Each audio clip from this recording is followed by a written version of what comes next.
We continue our series from the Gospel of John. We're up to John chapter 14. And it's got one of the most famous passages in about Jesus saying, "I am the way, the truth and the light."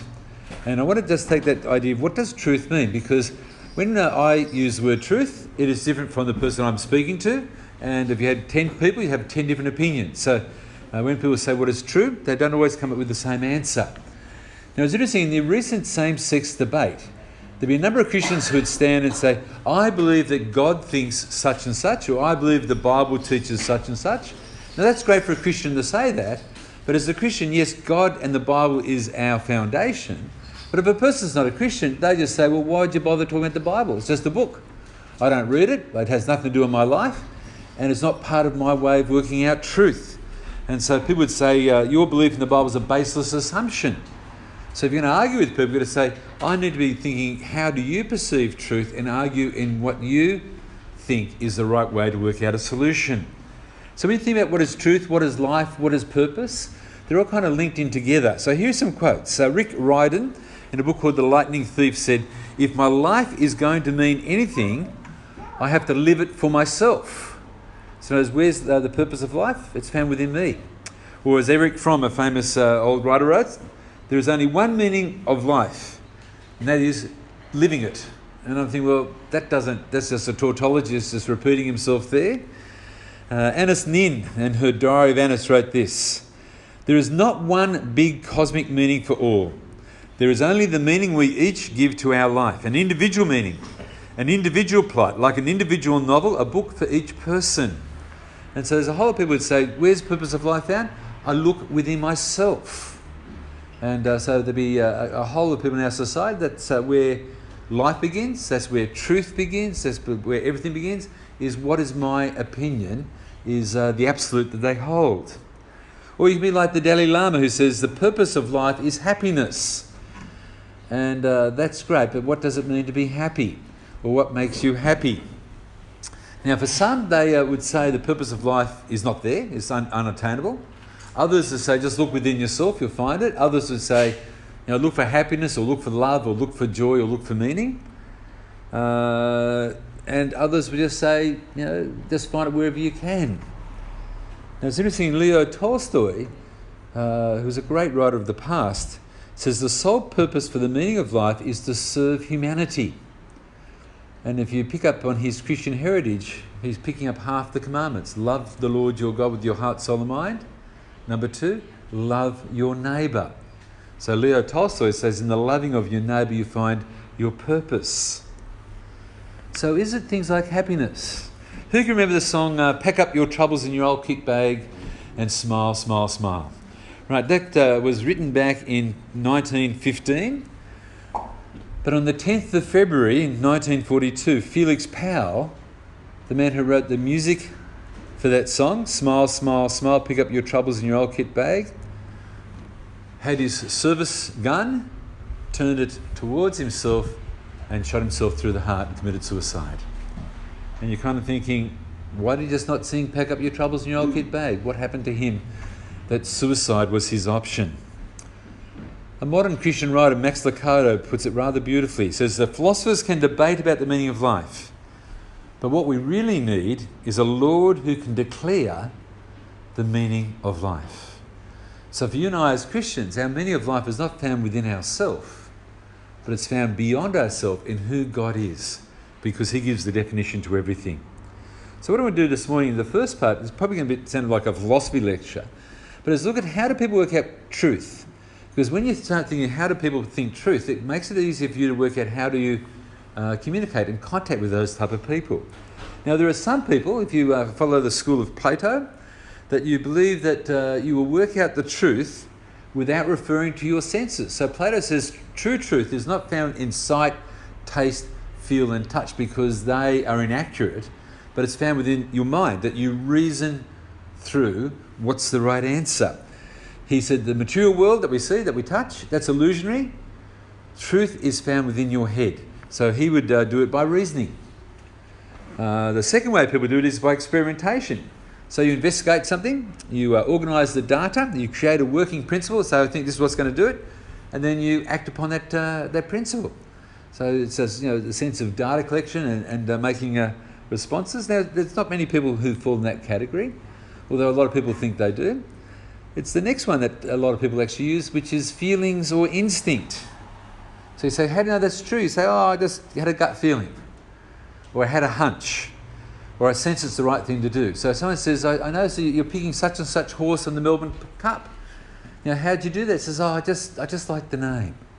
And so that sense of emotiveness becomes the definition. I must admit, when I chose to marry my wife Jen, I didn't sit down and have a list of how good a cook is she good with money. I didn't have a whole list of those things. There was something in me that just thought she's the right one. And say, why is that? I don't know, but I'm obsessed with her. And so that's your instinct type ones. Now, the more scientific amongst us would do analysis. So you make a statement, say, I think this, and you say, well, what's the opposite of that? That could be that. Then you look at the arguments for both, and you come up with a middle course and say, that's what I'll do.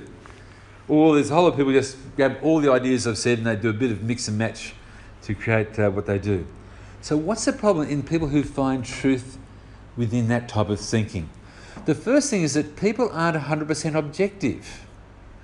So if someone says to me, I don't believe there is a God, I regularly start thinking, why did you come to that point in your life? And you might talk a bit deeper and someone might say, I don't believe in God because I hated Sunday school. Right, so hating Sunday school determines the creator of the universe. Or I don't believe in God because I like this girl who was really hot and she wouldn't go out with me because she said I wasn't a Christian. And you say, right, so there's other motives that you're working off. Most people aren't objective. Most people come with an incredible bias. And you and I will work off our past, how things have happened before us, our beliefs, our presuppositions, but more importantly, by our biases. Now, I love reading reference books, and the people I admire most deeply are those who not only can tell me their side of an argument, but can clearly present the other side's argument in a way the other side is happy with. And a while ago I gave a talk on how to reach Sikhs, and I had a friend of mine who was a Sikh who listened to the talk. He said, I didn't like your talk at all. I said, why is that? He says, I was quite angry with your talk. And I said, right, now, in terms of being Sikhs, did I misrepresent the Sikhs at any point in my talk? He says, no, in fact, you gave one of the clearest presentations I've ever heard on what Sikhs believe. It's just that you said that Christians don't believe what we believe. And so his conflict was not my truths, but with the lordship of Christ in his life. And so the problem with most people is they don't know how biased they are. And regularly I don't know, have you ever had an argument with someone on global warming and they say, only an idiot won't believe this. And so they usually make a very negative comment and you say, well, I must be an idiot then. And so it doesn't always go down well. Now the second thing about trying to work out what is truth is, does reason include faith? Does faith include reason? The next thing I'm going to say is going to sound a bit odd, but I think it takes a significantly larger amount of faith to be an atheist than it does to be a Christian. Why? Because me as a Christian, God makes perfect sense. And the more I use God in my equations, the more this world makes perfect sense. For an atheist, they've got to deny that and deny the things that I can see as common sense to take a leap of faith to say there is no God. Now Hebrews 11 says, now faith is being sure of what we hope for and certain of what we do not see. By faith we understand the universe was formed at God's command so that what is seen was not made out of what was visible. Now it's interesting, the Christian faith is about the only religion in the world that I know of that says, go and test what I say. Now go and see if my facts equal my beliefs. It's one of the few religions, well the only religion that really allows it to be made accountable. So the third thing that people do is that the mind of a man needs to be perfect to be totally rational. So none of us know all things, none of us are perfect, none of us are right.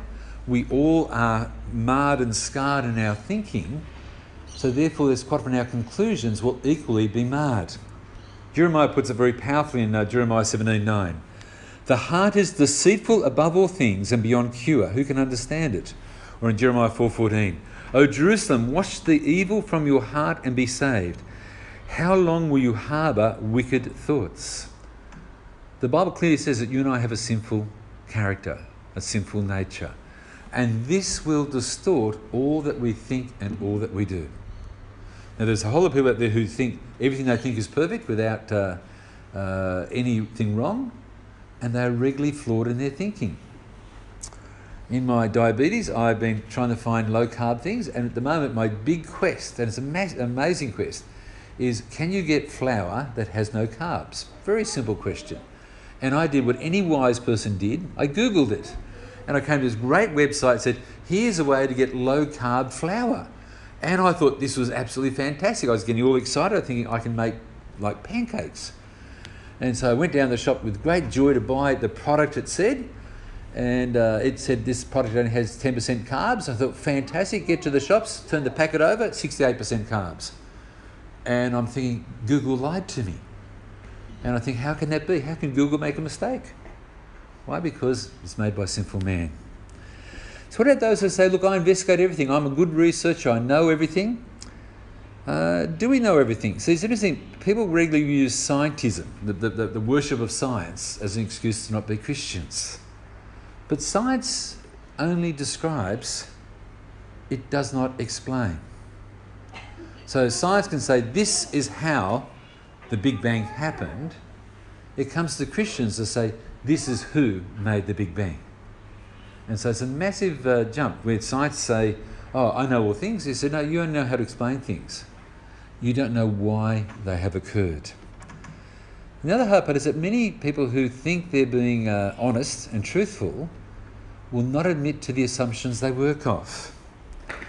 And if you start with the idea there is no miracles, there is no God, then every time you come across a miracle, you'll work out some way that miracle did not happen.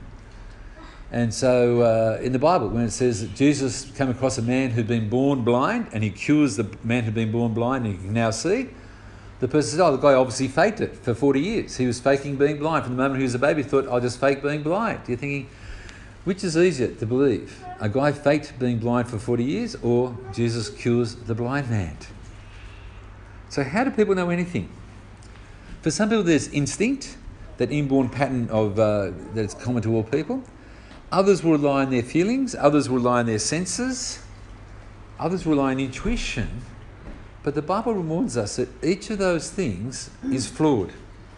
So in Romans chapter 1, very beginning of Paul's letter to the church in Rome, he says, the wrath of God has been revealed from heaven against all the godlessness and wickedness of men who suppress the truth by their wickedness. So it links two things. There is truth out there. People deny that truth. Why? Because of their sinful nature. And you sometimes say to people, why do you not like believing in God? Because I like to get drunk, I like to sleep around, I like to be immoral. There's a morality thing that if there is a God, God will make them feel guilty about their bad morals. If there isn't a God, they don't have to feel guilty anymore. Paul goes on to say, since what may be known about God is plain to them, because God has made it plain to them. For since the creation of the world, God's invisible qualities, His eternal power and divine nature have been clearly seen, being understood from what has been made, so that men are without excuse. One of the greatest joys of my life was the drive across Australia from Sydney to Perth. And a couple of those nights we spent sleeping in the Nullarbor Plain. And I'm thinking, what's the best way to evangelise somebody? Take them to the middle of the Nullarbor Plain. We're just sitting there, just looking at the stars above us. Now, people regularly say, oh, I could see millions of stars. The reality is that you may be able to see 5,000 only. But 5,000 stars in the middle of the Nullarbor is fantastic. And as you're sitting there, it makes you feel small. It makes you aware of the wonder of our universe. And sometimes there's this type of wonder that God will give to people, say, I am here beyond all things. So creation is one of the most powerful witnesses to us of a creator God. So what do people do with this knowledge of God as creator? Verse 21. For although they knew God, they neither glorified Him as God nor give thanks to Him. But their thinking became futile, their foolish hearts were darkened. Although they claimed to be wise, they become fools. As people reject God's and godly standards, the standards they take on will become more and more stupid. As I said in announcements, that the Israeli government has gone to great lengths to say, we will help you, South Africa, with your problem of no water in Cape Town. And you're kind of thinking, who would be so stupid as to say, no, I don't want your help? knowing how incredibly brilliant Israel has been at getting water to Israel. And you're thinking, only a dumb person would reject an offer of help like that. Although they claim to be wise, they have become fools. Neither giving him thanks, their thinking has become futile, and their foolish hearts were darkened. How often do people have wrong thinking because they don't want God? So what happens to those type of people? Verse 23. They exchange the glory of the immortal God for images made to look like multiple men and birds and animals and reptiles. There are some cultures where they will have statues, and there's places like our Western world where we don't have statues, but we do have materialism. That people say, why aren't I happy? I've got a big house. Why aren't I happy? I've got a boat. Why aren't I happy? I went for an overseas trip. I'm doing all the materialistic stuff. Shouldn't these materialistic things make me happy? I think a nice house is great, but it doesn't give you meaning to life. It just makes you happy. And there are some people who don't realise there's a deeper thing. So what's the next key way people pick up things? It's what I call the social phenomenon. There's customs and habits. This is the way we always do it. There's tradition. This is the way we always do it here. There's universal agreement. Everybody knows that's the right way to do it. There was a lovely family every Christmas. They would cook their turkey in two pans. And the great-granddaughter says to her mother, Mum, why do we use two pans? And said, that's a great question. Let's ask Grandma. Grandma comes along. Why do we use two pans? So that's because that's how I was taught to cook. And so on Christmas Day, when great-grandma, who's now in her 90s, comes to Christmas meal and says, why are we using two pans to cook our turkey? The answer was logical. Because when I was younger, we didn't have one pan that could fit the turkey, so I used to cut it into two. It had no other reason than that. But a reason of simplicity then becomes a tradition or a custom to another generation. Because something's how we've always done it, doesn't make it right. Now it's interesting, there's people with a philosophical mind that they will look at things like things are pragmatic. If it works, just do it. They'd say, well, it looks like what we believe corresponds to reality. But the true things for you and I as believers is the truth is found not in how brilliant we are as thinkers, but the revelation of God. As I read my way through the scriptures, God is revealing truth. And the ultimate source of truth was in Christ alone and in him. So it's not man's ability to discover what is the key here, but God's ability to reveal himself. So in Hebrews chapter 1 it says, in the past God spoke to our forefathers through the prophets at many times and in various ways. But in these last days he's spoken to us through his Son, whom he appointed heir of all things, through whom he made the universe. The Son is the radiance of God's glory, the exact representation of his being, sustaining all things by his powerful word, although he provided purification for sins, and he sat down at the right hand of the Majesty on high. For you and I as Christians, where is truth? Truth is found in Jesus. Truth is found in the word of scriptures. Truth is found as we seek to put God first in our life. So when Jesus is discussing with his disciples, he says, I am the way. I am the truth. I am the life. Three very strong statements, that no one comes to the Father except through me. He goes on to say, if you knew me, you would know my Father as well. For from now on you do not know him and have seen him. And Phil classically answers, the sense of, if you're God, why can't we see God? So he says to Jesus, show us the Father. Don't you believe that I am in the Father and the Father is in me? The words I say to you are not just my own, rather it's the Father living in me who is doing his work. Believe me when I say that I am in the Father and the Father is in me. And it's interesting, the next line he says, or at least believe on the evidence of the miracles themselves. Jesus doesn't say, believe in me because I'm a nice guy. He's saying, look at the facts. And he said, what are the facts there? He says, there's a whole lot of prophecies in the Old Testament that I have fulfilled. I've made the blind see, the deaf hear, the lame walk, and the dead come back to life again. I'm the one who made those differences. And then ultimately find that his resurrection, unique. Only person who's truly died, then truly came back to life again. So when we ask the question, where am I going? It's answered for us in John 14, verse 2. In my Father's house are many rooms. If it were not so, I would not have told you. I'm going there to prepare a place for you. And if I go and prepare a place for you, I will come back and take you to be with me, that you may be where I am. You know the way to the place where I am going.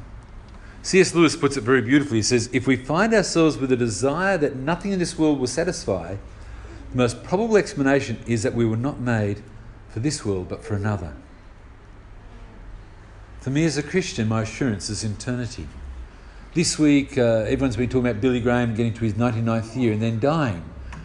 And it was a great and godly Christian statesman.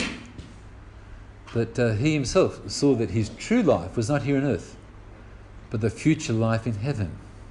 Another great Christian writer says, do not mourn the day that I die, because the day that I die will be the day that I'll be most fully alive that I've ever been. So where are we going? There's a sense that we've been called to eternity. The next question then is, what am I doing here? Thomas says to Jesus, Lord, we don't know where you are going, so how can we know the way? And then Jesus says, I'm the way, the truth, and the life, and no one can come to the Father except by me. What are we doing here? We are called to serve Christ. We are called to be holy as God is holy. We are called to share our faith, and we are called to be people who are not only saved by grace, but are people who are gracious towards us. So the logical question the disciples had when Jesus said these things was, show us God. See, nothing will ever persuade somebody that God believes. Creation needs a creator. Prophecy has been fulfilled. Jesus' miracles point to him being the Son of God and ultimately his resurrection. And the last thing is that God changes lives. But for some people, no matter what evidence you give them, they will close their eyes. To which Jesus says in chapter 14:10, do not believe that I am in the Father and that the Father is in me. The words I say to you are not just my own, rather is the Father living in me who is doing his work. Believe me when I say that I am in the Father and the Father is in me. And of course, believe upon the evidence that is there. So for us as Christians, how do we work out truth? First and foremost, what does the Bible say on this topic? Should always be our first port of call. However, when we talk to the non-Christian world, they're not going to use the Bible as a basis. And part of it needs to think, how do these people I'm talking to work out what is truth? Because regularly, if something is true in the Bible, it will be true in common sense, it will be true in terms of scientific knowledge and scientific research. And there are times you need to give other truths that are not the Scripture to back up what Scripture says when you're talking to a non-Christian world. Now that is the harder one to do. Let's then finish our service in prayer. Father God, help us to grasp the depth of who you are. Help us to understand your call upon our life. Help us to always put you first in all our prayers and all our decisions. Father, you are the way, the truth, and the life. And we are to be holy as you are holy. Amen.